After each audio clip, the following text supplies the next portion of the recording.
এটা আমাদের জন্য দারুণ সময়। আমাদের ছোট্ট আইজান এই ১ম বার জাপানের স্ট্রবেরি গার্ডেন দেখতে এসেছে। সেই আনন্দে আত্মাহারা। তার হাসি দেখে বোঝা যাচ্ছিল, এই ফাঁকা টসটসে স্ট্রবেরিগুলো আমরা ছিঁড়ে, ছিঁড়ে খাচ্ছিলাম। আমাদের আইজানও নিজ হাতেই স্ট্রবেরি ছিঁড়ে খাচ্ছিল।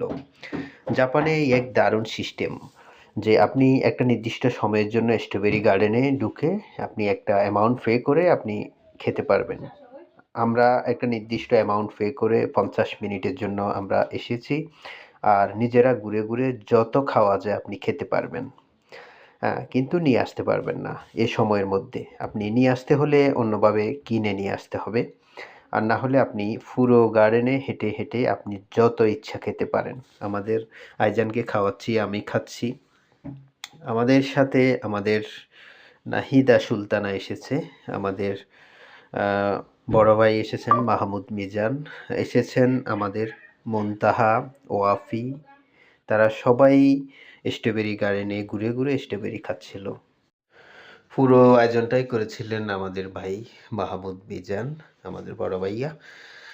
সাথে আছে আমাদের ছোট ভাই মোহাম্মদ আলী শাহজান। আমরা ৩ ভাই এখানে আছি। তো আজকে আমরা সবাই মিলেই স্ট্রবেরি গার্ডেনে এসেছি। আমাদের আইজান প্রচুর পরিমাণে পাকা স্ট্রবেরি খেয়েছে আর এখন খাবে না। তো আমরা সবাই মিলে এই সময়টাকে উপভোগ করছিলাম। আজকে আমাদের জন্য এটা একটা সুন্দর সময়। আইজান খুবই খুশি। সেই পুরো গার্ডেনে দৌড়াদৌড়ি করে খেলাধুলার মধ্যে কাটাচ্ছে। ধন্যবাদ আপনাদেরকে। আপনাদেরকেও বলি এই সুন্দর সময়টুকু আপনারাও নিজেদের মতো করে উপভোগ করতে পারেন।